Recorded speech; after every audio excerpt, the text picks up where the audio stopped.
جتنی بھی حاجات آپ سب کے دلوں میں ہیں، دعا ہے کہ بارگاہ سیدہ میں قبول ہو، اور جو چیز بارگاہ سیدہ میں قبول ہو جائے وہ بارگاہ خدا میں قبول ہو جاتی ہے۔ خدا کے عالم سے دعا ہے کہ وہ ایام فاطمہ زہرا جو ہم منا رہے ہیں اس میں ہمیں معرفت فاطمہ زہرا عطا فرمائے اور بی بی کے قرب کی دولت عطا فرمائے، ہمارے امام کے لشکر میں ہمارا نام شامل ہو، ان کی دعاؤں میں ہمارا نام شامل ہو، ہماری زندگیوں کے اندر خیر و برکت ہو، ہماری اولاد کو پروردگار دین اور دنیا دونوں کی سعادتیں نصیب فرمائے۔ ہم لوگ اس لحاظ سے بہت خوش نصیب ہیں کہ ایسے زمانے کے اندر سانس لے رہے ہیں کہ جو خداوند عالم کی نظر میں بہت ہی بابرکت زمانہ، کچھ زمانے کچھ ٹائم ایسے ہوتے ہیں خدا کی جانب سے، یہ خدا کا ہمارے اوپر کرم ہے، اس نے ایسی ہستیوں کو ہمارے درمیان بھیجا کہ ان کی ولادتوں شہادتوں کے زمانے جب آتے ہیں تو وہ زمانے ہمارے لیے باعث برکت اور باعث رحمت ہوتے ہیں، اور اس میں خداوند عالم ہمیں باقاعدہ دعوت دیتا ہے کہ تم اگر مجھ سے قریب ہونا چاہتے ہو تو یہ بہترین وقت ہے، اگر تم میری رحمتیں چاہتے ہو تو یہ بہترین وقت ہے۔ ہمیں جو کچھ بھی چاہیے وہ خدا کے پاس خزانوں کی صورت میں موجود ہے، اور خداوند عالم اگر کسی کو اس کی ایک جھلک بھی دے دے تو وہ کہتا ہے کہ میں نے تمہیں خیر کثیر عطا کی۔ ہمارے پانچویں امام محمد باقر صلی اللہ محمد والے محمد آپ بتا دیں کہ ہماری جدہ کا نام نامی زہرا ان کی عظمت کی وجہ سے رکھا گیا کہ خداوند عالم نے ان کو اپنے نور عظمت سے خلق فرمایا پروردگار نے، اور جب وہ نور چمکا نور فاطمہ تو زمین و آسمان سب روشن ہو گئے، اور وہ روشنی ایسی تھی کہ فرشتے سجدہ ریز ہوئے اور انہوں نے ان کی آنکھیں خیرہ ہوئی اور انہوں نے کہا کہ پالنے والے ہے ہمارے مالک، ہم نے تو آج تک ایسی روشنی نہیں دیکھی، یہ کیسا نور ہے، کیسی روشنی ہے؟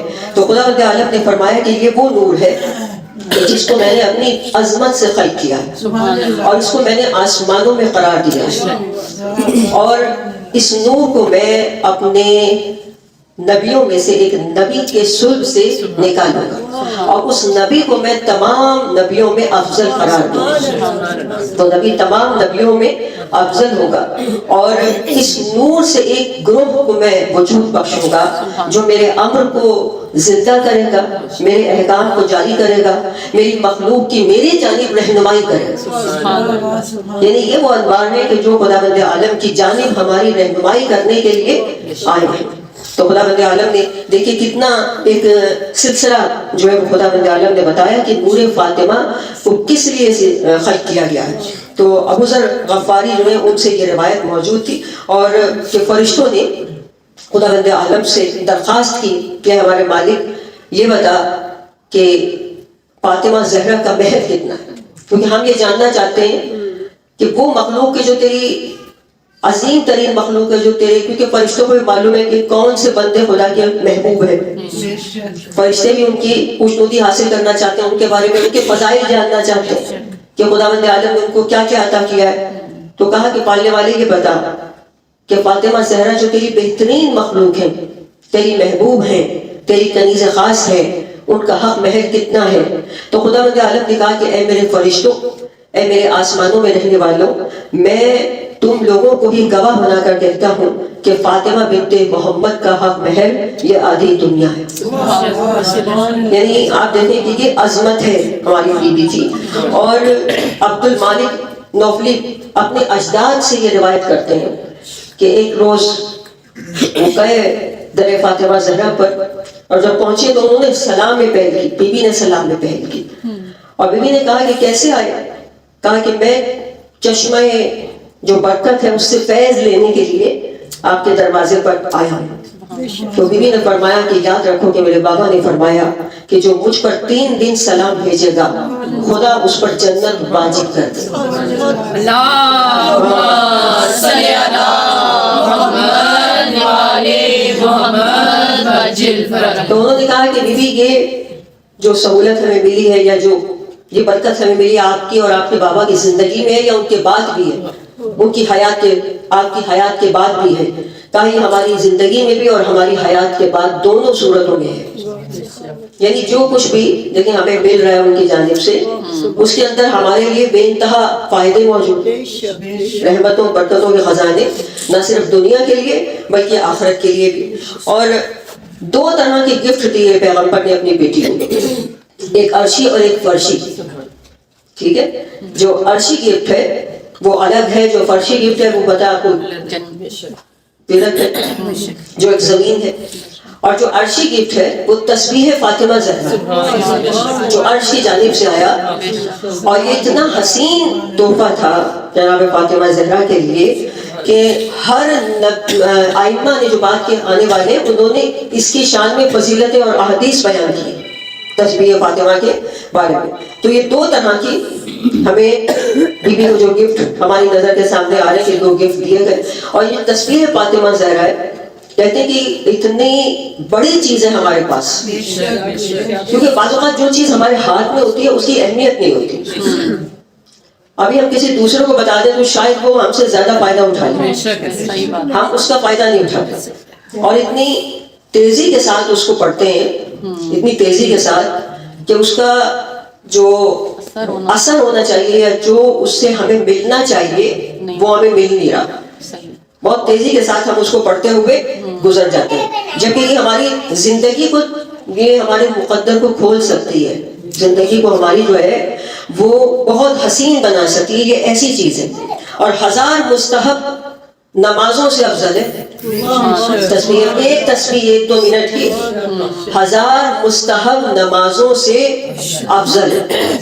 اب آپ سوچتے ہیں اگر ہم تھوڑی دیر کے لیے اس کو صحیح طریقے سے ادا کرتے تو کتنا بڑا جو ہے ہمارے پاس یہاں پر فائدہ ہمیں جو ہے خزانہ ہمیں مل سکتا ہے۔ اب دیکھیں یہ جو تسبیح جب بی بی کو کس لیے دی تھی رسول خدا نے، کہ بی بی کی زندگی میں مشکلات بہت تھی، ہم لوگ یہ سوچتے ہیں کہ شاید ان کی زندگی میں کوئی مشکل نہیں، ایسا ہی ہے نا، مشکلات ہماری زندگی میں، ان کو کیا مشکل، ان کے پاس مشکل کشا بھی ہیں، خود بھی مشکل کشا ہیں، بابا بھی رحمت للعالمین ہے، لیکن ان کی زندگی میں بے انتہا کام اور بے انتہا مشکلات۔ آج ہم میں سے ہر ایک عورت سمجھتی ہے کہ بس جتنا کام اس کے پاس ہے اور کسی کے پاس نہیں، لیکن کسی کا مقابلہ بی بی کے ساتھ نہیں کیا جا سکتا۔ ان کا جو اسٹیٹس تھا دنیا کے حوالے سے بہت بلند تھا، کیسے رحمت للعالمین کی بیٹی ہیں، افضل الانبیاء کی بیٹی ہیں، اور حضرت علی کی زوجہ ہیں۔ اس وقت حضرت علی بے شک بظاہر امام نہیں ہے، لیکن بہت بڑا ذمہ داری، بہت بڑی، فاتح خیبر ہیں، فاتح خندق ہیں، رسول خدا کے جانشین ہیں، رسول خدا کے ساتھی ہیں۔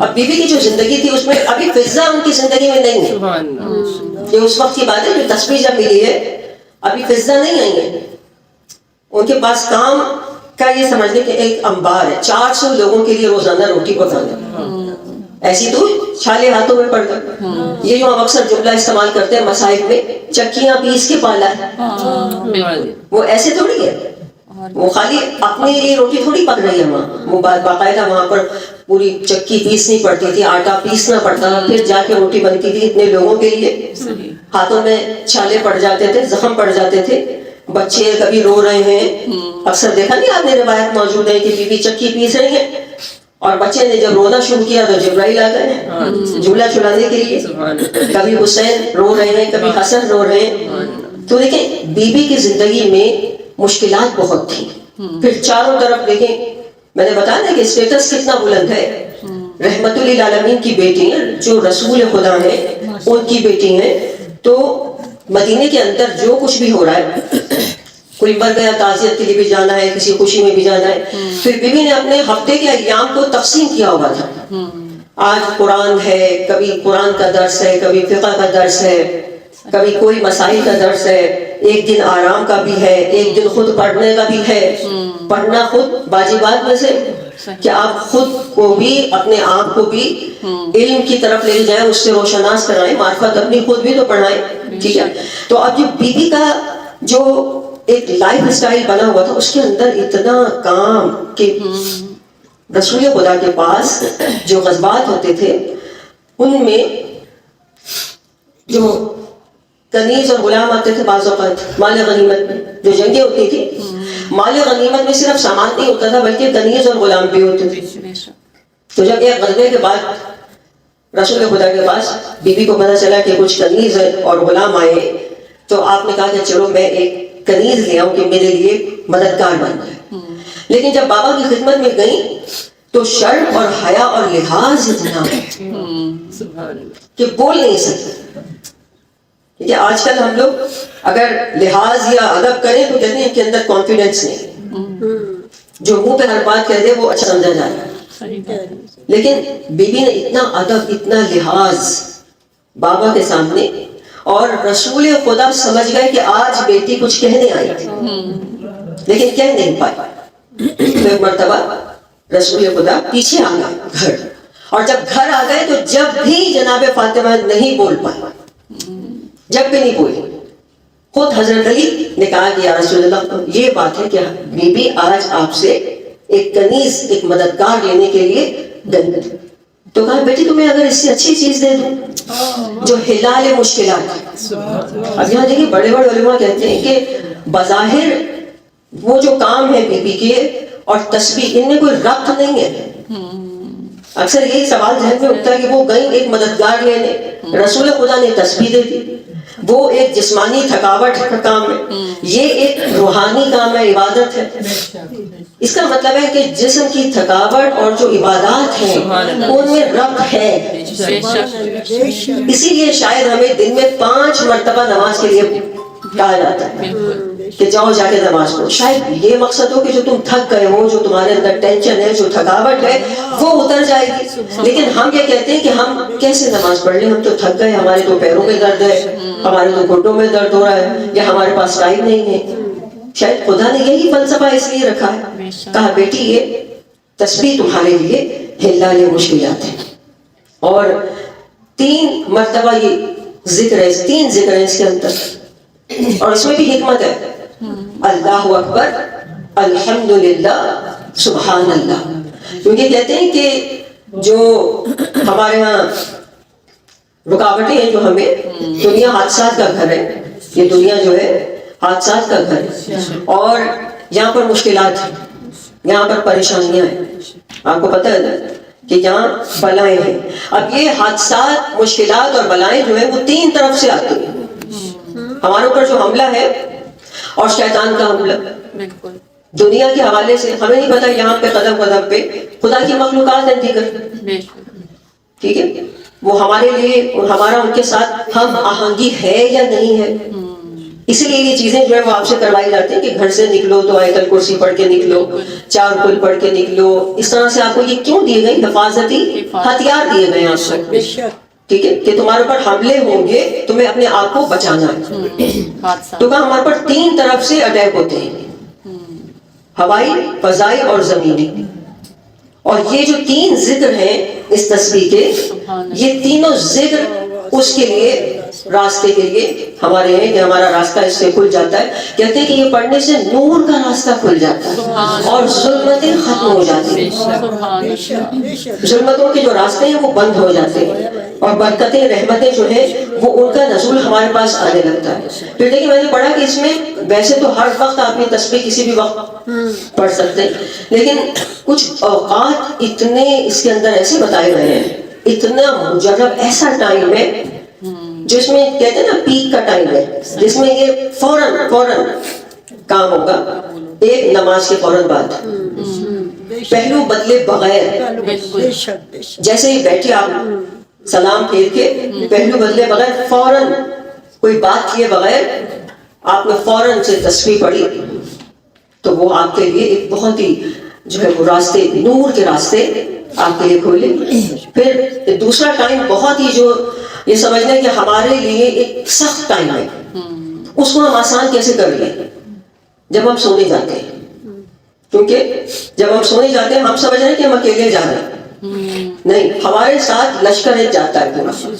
اب وہ ہمارے پر ڈیپینڈ کرتا ہے کہ شیطان کا لشکر لے جائیں یا ملائکہ کا لشکر لے جائیں. کیونکہ شیطان یہ چاہتا ہے کہ جب دن کا اختتام ہو گیا، ہم سونے جا رہے ہیں، تو اب ان کا جو اختتام ہے وہ صحیح نہ، اچھا نہ ہو. یہ سونے لگے تو اس کا اختتام اچھا نہیں ہونا چاہیے. کیونکہ کہتے ہیں کہ کچھ اعمال ایسے آپ کر لیں تو ایسا کہ جیسے آپ نے مسجد میں رات گزاری ہے، جیسے آپ نے قرآن پڑھتے ہوئے رات گزاری ہے. ٹھیک ہے، تو شیطان چاہتا ہے کہ یہ ایسا ان کا جو دن کا اختتام ہے ایسا ہو، بے مقصد ہو. بے مقصد ہے، اس نے دن میں چاہے کتنی عبادت کی ہو، لیکن اختتام اس کا بے مقصد ہونا چاہیے. اور اگر کوئی تسبیح فاطمہ پڑھ کر سو جائے تو اب وہ تو سو گیا، اس نے تو ایک تسبیح پڑھی، اس کا کام ختم ہو گیا اور خدا کا کام شروع ہو گیا. اب وہ پتہ نہیں کتنے ملائکہ اسی وقت خلق کر دیتا ہے، تو وہ خالق ہے ہر چیز سے. نعرہ تکبیر، اللہ اکبر، نعرہ رسالت، یا رسول اللہ، نعرہ حیدری، یا حیدری، یا حیدری، یا محمد علی محمد، بلندتر صلوات. اللہم صلی علی محمد وآل محمد وجل فرج. وہ تو جب چاہے جہاں چاہے خلق کر دے. وہ ایسے فرشتے خلق کر دیتا ہے کہ جو آپ کا نہ صرف پہرا دیتے ہیں بلکہ آپ کے لیے طلب مغفرت کرتے ہیں. کتنا بڑا ایک مقام بن جاتا ہے. یہ اب ہمارے اوپر ڈیپینڈ کرتا ہے نا کہ ہم کس طرح اپنا دن کا اختتام جو ہے وہ کیسے کر رہے ہیں، رات کی شروعات ہم کیسے کر رہے ہیں. کہیں ہم بے مقصد کسی کام سے تو نہیں کر رہے ہیں، کیونکہ ہاتھوں میں آج کل سب کے موبائل ہیں، کچھ بھی ہو سکتا ہے. ٹھیک ہے، جب آپ موبائل کھولتے ہیں کچھ بھی ہو سکتا ہے، آپ کچھ بھی شروع کر سکتے ہیں. تو وہ بے مقصد وہاں سے شروعات ہو جائے گی کہ بے مقصد کام ہے. کیونکہ دیکھیں خواتین کی جو ذمہ داری ہے ہر زمانے میں وہ زیادہ ہے، ہر زمانے میں خواتین کی جو ذمہ داری ہے. اور یہ ہمارا اس وقت جو فریضہ ہے، اس وقت کہ ہم صرف عقیدتوں کا اظہار کر کے نہ چلے جائیں کہ ہم ولادت فاطمہ پہ خوش ہوں، منقبت سن لی گھر چلے گئے، شہادت فاطمہ پہ آنسو بہائے گھر چلے گئے. نہیں، صرف عقیدتیں، واجبات میں سے عقیدت کا اظہار بھی، یہ اظہار ادب ہے، یہ بھی کرنا لازمی ہے. چاہے کوئی بھی مشکل ہو یہ کرنا لازمی ہے، لیکن اس پر اکتفا نہیں کر لینا چاہیے. آج جو ذمہ داری ہے وہ بیوی نے ہمیں بتائی تھی اس وقت کہ آج تمہاری ذمہ داری. اس زمانے میں بیوی نے قیامت تک آنے والی جو اپنی پیروکار ہیں ان کو پیغام دیا کہ ہر زمانے میں تمہاری ذمہ داری کیا ہے کہ جو معاشرے کے اندر غلط اسوے، غلط نظام اگر آ رہا ہے تو تم اس کے خلاف کھڑے ہو. جس کے ذریعے سے تمہیں کوئی بھی ایسی چیز جس کے ذریعے تمہیں گمراہ کیا جا رہا ہو، تمہیں تمہارے راستے سے ہٹایا جا رہا ہو. تو یہ خواتین، اور اس میں خواتین بھی مرد اور عورت دونوں ہیں. تو یہ بی بی کا پیغام ہے کہ ہدایت کو عام کرو، ہدایت کو برملا کرو. یہ اس زمانے میں بی بی نے پیغام دیا اور اس کی مثال قائم کی امام خمینی نے. امام خمینی نے اس وقت یہ کہا تھا انقلاب سے اپنے پہلے کہ یہ جو ہمارے پاس اسلام ہے یہ اسلام فاطمی یا اسلام محمدی نہیں ہے. اس وقت امام خمینی نے کہا تھا، رضا شاہ کی حکومت تھی، تو آپ نے کہا کہ یہ اسلام فاطمہ یا اسلام محمدی یہ نہیں ہے. اور انہوں نے جس پیٹرن پہ وہ چلے، انہوں نے اعلان کیا کہ یہ جو کچھ بھی میں نے سیکھا ہے، جو یہ انقلاب آیا، تو میں نے حضرت فاطمہ کو اپنا رول ماڈل رکھا. انہوں نے اعلان کیا کہ میں نے جو کچھ سیکھا وہ فاطمہ زہرا سے سیکھا. کیونکہ یہ جناب فاطمہ نے اس وقت بتایا کہ جب وفات رسول کے بعد دن دہاڑے امت کو اس کے حق سے محروم کر دیا گیا، جانشین رسول کو اس کے حق سے محروم کر دیا گیا، تو آپ کو پتا ہے کہ اس وقت مدینے کے اندر سوائے فاطمہ زہرا کے کوئی با بصیرت ہستی موجود نہیں تھی. کتنی بڑی بات ہے، اتنے بڑے بڑے جید علماء، فقہا، قاری، مجاہد، جنگجو موجود تھے. اور بی بی کی عمر کتنی ہے؟ فقط 18 سال. اور اتنی بڑی بڑی عمروں کے لوگ موجود تھے، لیکن ان میں کوئی بھی صاحب شعور اور صاحب بصیرت ایسا نہیں تھا جیسی جناب فاطمہ کے پاس بصیرت تھی. اور بیوی نے کہتے ہیں کہ اس دن مدینے میں جس بصیرت سے جناب فاطمہ نے کام لیا، وہ آج تک اسلام کے کام آ رہی ہے اگر وہ بصیرت اس دن نہ ہوتی. دیکھیے رسول خدا کو خدا نے کوثر عطا کیا, ٹھیک ہے, انا اعطیناک الکوثر فصلی لربک وانحر ان شانئک ھو الابتر. ابتر کسے کہتے ہیں؟ ابتر کہتے ہیں کہ جس کی دم کٹی ہوئی, جانور ایسا ہوتا ہے دم بریدہ جس کو کہا جاتا ہے, کیونکہ رسول خدا کو تانے وہ دیا کرتے تھے کہ ان کی نسل جو ہے وہ نہیں چلے گی, ابتر نعوذ باللہ یہ کہتے تھے. لیکن اللہ نے بتایا کہ ہم نے اس نبی کو کوثر عطا. کوثر یعنی میں نے آپ کو بتایا کچھ مجالس میں کہ کوثر جو ہے وہ ایک خزانہ ہے, خزانہ, ایک ایسا خزانہ کہ جو کبھی ختم نہیں ہوگا, معرفتوں, رحمتوں, حکمتوں اور اس کی برکتوں کا خزانہ ہے.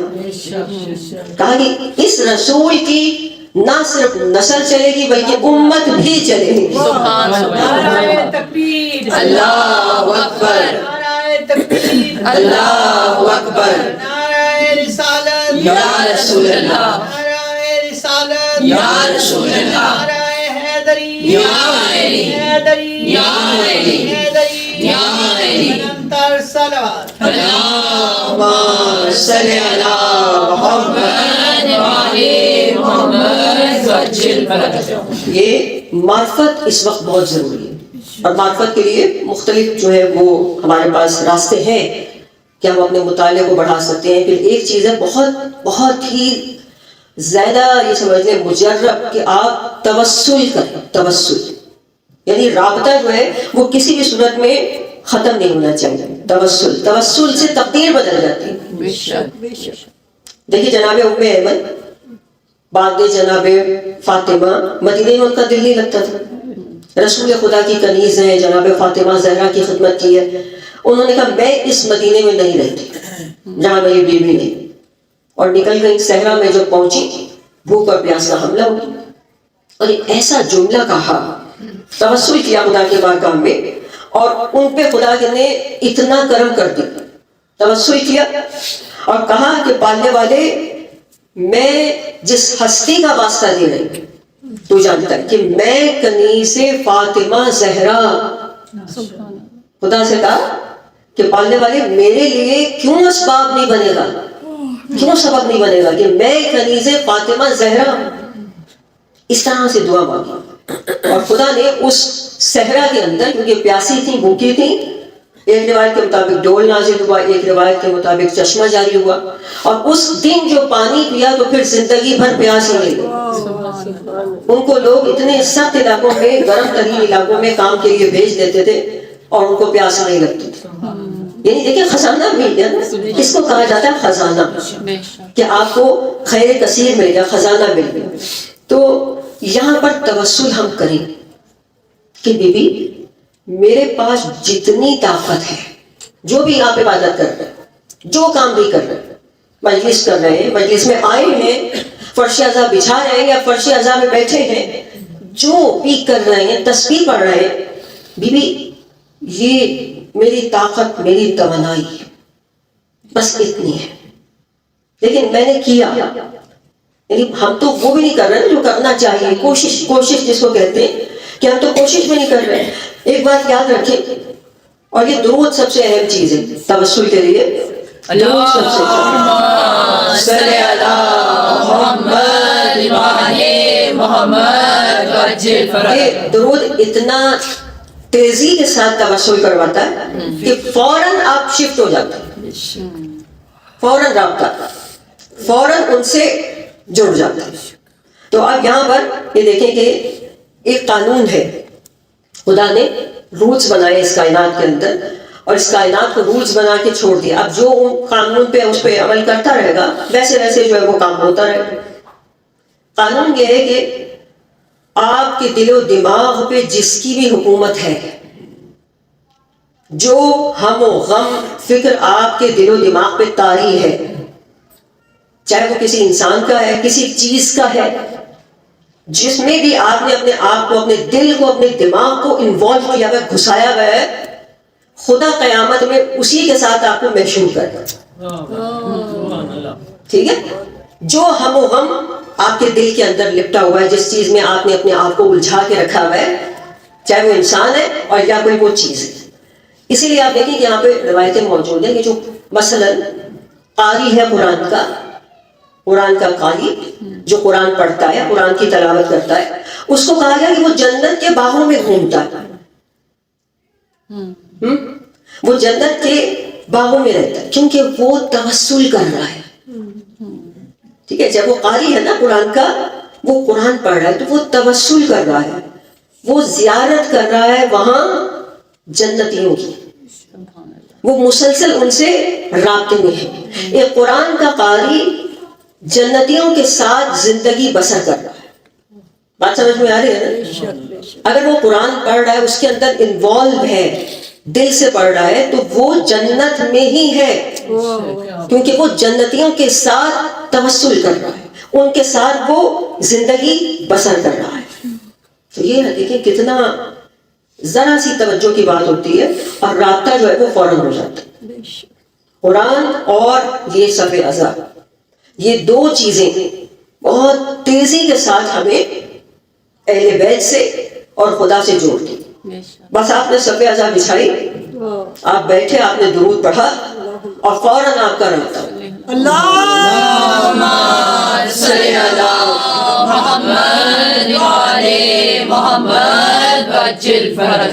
بی بی نے سوال کیا تھا ایک دن اپنے بابا سے کہ بابا محشر کا میدان اتنا سخت ہوگا اور ہر کسی کو اپنی پڑی ہوگی، بابا اگر ہم آپ کو ڈھونڈنا چاہیں آپ ہمیں کہاں ملیں گے؟ لیکن ہمارے لیے سوال ہو رہا ہے نا. کہا بابا ہم اس وقت آپ کو کہاں پائیں گے؟ کہا کہ بیٹی میں حوض کوثر پر اپنی امت کو آب کوثر پلا رہا ہوں. تو بیوی نے کہا بابا اگر کوئی وہاں تک نہ پہنچ پایا، کیونکہ حوض کوثر کا مسئلہ تو بہت بعد کا ہے، پہلے تو کتنے مراحل ہیں.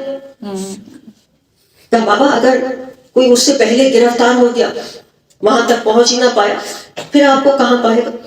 کہا بیٹی میں جنت کے دروازے پر. اب پھر سوال کرتی ہوں بابا اگر میرے جاننے والے اس سے پہلے گرفتار ہو گئے، جنت کے دروازے پر بھی نہ پہنچ سکے، تو آپ کو کہاں پائیں گے؟ کہا بیٹی پھر مجھے صراط پر پائیں گے، میں وہاں سے سب کو پار کراؤں گا. کہا بابا اگر کوئی صراط بھی نہ پہنچ سکا پھر آپ کو کہاں پائے گا؟ کہا بیٹی مجھے میزان پہ جہاں حساب کتاب ہوگا وہاں میں اسے مل جاؤں. کہا بابا اگر کوئی وہاں تک نہ پہنچ سکا تو آپ کو کہاں پائے گا؟ کہا کہ بیٹی پھر میں جہنم کے بھڑکتے ہوئے شعلوں کے پاس وہاں ملوں گا اور تیرے چاہنے والوں کو بچا لوں گا. یعنی آپ دیکھیں کہ جناب فاطمہ ہمارے لیے جبکہ خود حق شفاعت رکھتی ہیں، لیکن اپنی بابا سے ہمارے لیے پروانہ شفاعت کیسے لے رہی ہیں. اب فاطمہ کو اطمینان ہو گیا، کوئی فاطمہ کا چاہنے والا آتش جہنم کے قریب نہیں جاتا ہے. آپ کی آنکھوں میں آنسو آئے، مجلس کو قبولیت کا شرف مل گیا، ہماری حاضری قبول ہو گئی. دعا ہے کہ اس پرسے کے صدقے میں ہماری مشکلات زندگی کی دور ہو جائیں. جتنی مشکلات عزاداروں حضرت علی کی زندگی میں تھی نا، باتیں وفات رسول، ہم اس کا تصور بھی نہیں کر سکتے. اتنی مشکلات تھی، اس قدر مشکلات، لیکن ان تمام مشکلات کے باوجود جب علی گھر آتے تھے نا اور فاطمہ کا چہرہ دیکھتے تھے تو اطمینان مل جاتا تھا، سکون ملتا تھا. یہ گھر رسالت کو بھی اطمینان دیتا تھا. جب رسول خدا غزوات پہ جاتے تھے تو سب سے آخر میں بیٹی سے ملتے تھے، اور جب واپس آتے تھے تو سب سے پہلے بیٹی سے ملتے تھے. بنی بتا رہے تھے کہ یہ دروازہ میرے لیے کتنی اہمیت رکھتا ہے. آ کر وہاں پر سلام کرتے تھے، اور وہ گھر کہ جو نبوت کو، امامت کو اطمینان دیتا تھا، عزاداروں آج وہ گھر گزر رہا. جس گھر پر ملائکہ آ کر سلام کرتے تھے، جو وحی کے نزول کا مرکز تھا، وہ گھر گزر رہا. عزاداروں یہ خیمے جو چلے ہیں یہ بعد میں چلے ہیں. کربلا کی ابتدا اس وقت ہو گئی تھی جب دروازہ جلا. آیت اللہ فاطمی نے ہاں ایک عالم دین سے بیان کرتے ہیں کہ ایک عالم دین وہ کہتے ہیں کہ میں سوچتا تھا کہ پتہ نہیں میں سید ہوں یا نہیں ہوں، اور ایک سوال ان کے ذہن میں اور تھا، تو انہوں نے کہا کہ میں یہی سوچا کرتا تھا کہ ایک مرتبہ ایسا ہوا کہ خواب میں میں نے دیکھا کہ کوئی آیا اور اس نے کہا کہ چلیں آپ کو اہل بیت بلا رہے ہیں، خواب دیکھ رہے ہیں۔ کہا کہ میں چلا اور میں نے سوچا کہ اگر میں سید نہ ہوا اور بیوی وہاں ہوئی تو مجھے وہاں داخلہ نہیں ملے گا۔ کیا جب میں گیا تو دیکھا کہ سارے معصومین بیٹھے ہیں اور بیوی بھی بیٹھی ہیں۔ کہا میں سمجھ گیا ایک مسئلہ تو میرا حل ہو گیا کہ میں اولاد فاطمہ زہرا میں سے۔ جب میں بیٹھا تو ایک مرتبہ میں نے بیوی سے سوال کیا، وہ سوال کہ جو مجھے پریشان کر رہا تھا۔ کیا میں نے کہا اے میری بیوی یا سیدہ، میرا ایک سوال ہے اگر آپ کی اجازت ہو۔ کہا اجازت ہے۔ کہا کہ بیوی وہ جو کہتے ہیں کہ جب حضرت علی کے گلے میں رسی ڈالی اور ان کو گھسیٹ کر لے جایا جا رہا تھا اور آپ آگے بڑھی تھی، آگے بڑھ کر آپ نے علی کو بچانا چاہا تو آپ کے ہاتھوں پر اہانت ہوئی تھی، آپ کے ہاتھوں پر تازیانہ بڑھ گئے۔ جیسے میں نے سوال کیا بیوی نے کوئی جواب نہیں دیا، بس ایک مرتبہ اپنے ہاتھوں کو آگے کر دیا۔ تب میں نے دیکھا کہ سیدہ کے ہاتھ زخمی تھے۔ عزاداروں کیا اجر رسالت کے نشان دیے اس امت میں۔ عزاداروں میں سوچتی ہوں ہم میں سے ہم اتنے خوش نصیب ہیں، آپ کو پتا سب سے بڑی غربت کیا ہے؟ کہ آدمی پریشان ہو اور اس کے پاس اپنا دل کی بات کہنے والا کوئی نہ ہو۔ بعض اوقات ایسا ہوتا ہے نا، بعض اوقات ایسی بھی پریشانی ہوتی ہے کہ وہ آپ اپنے سگے بہن بھائی یا ماں باپ سے بھی نہیں کہہ سکتے۔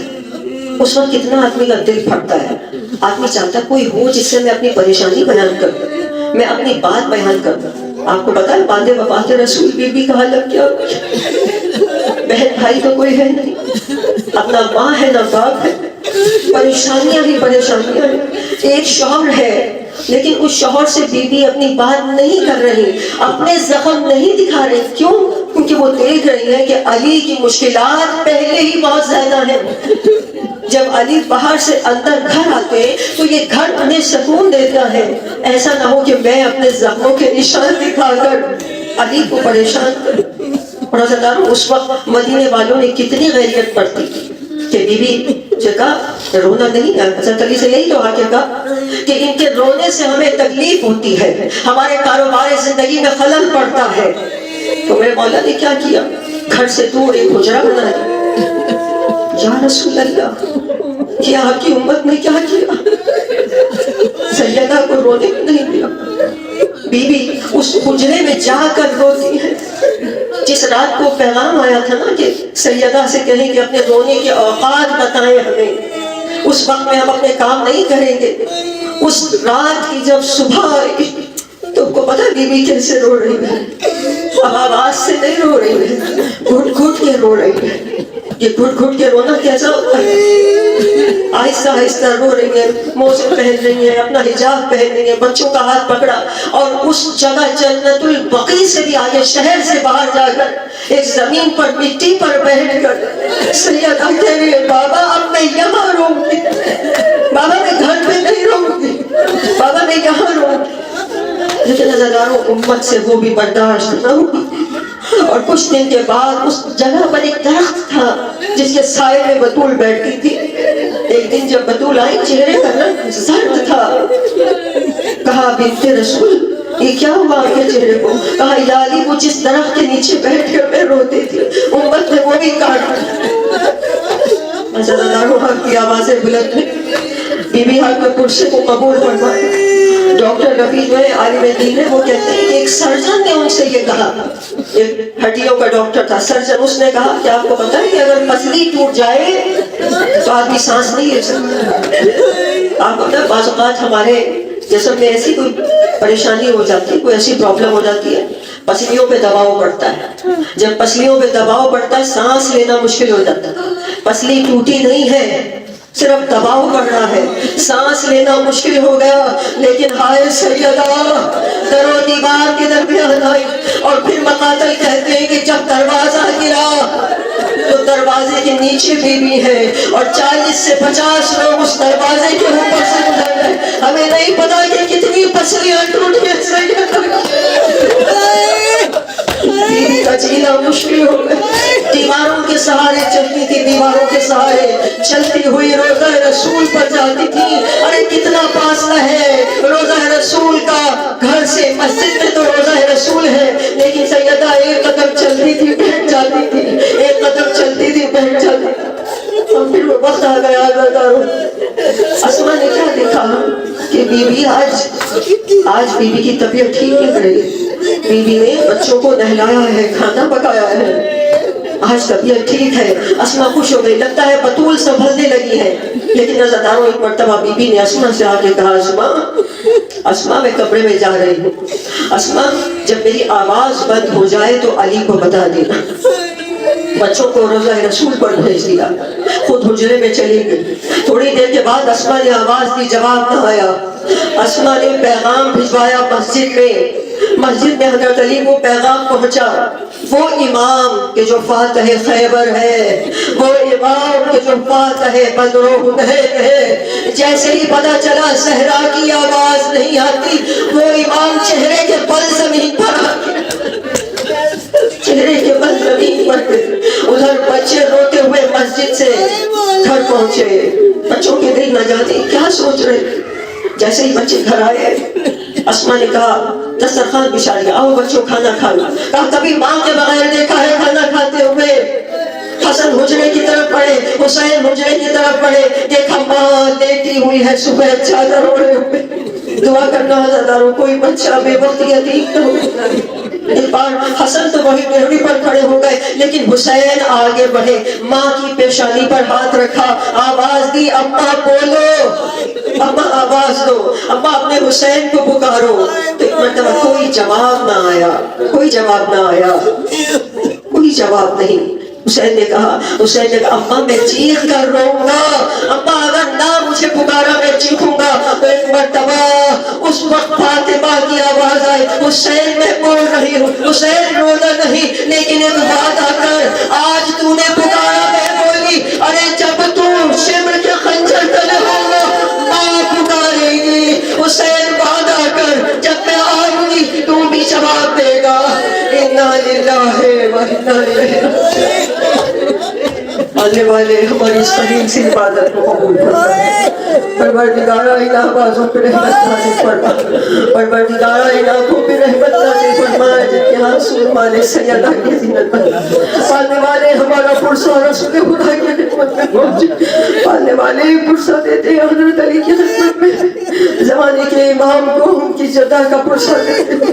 پروردگارہ ہمارا فرش عذاب بچھانا منظور و مقبول فرما. ان عزاداروں کا اعلیٰ منظور و مقبول فرما.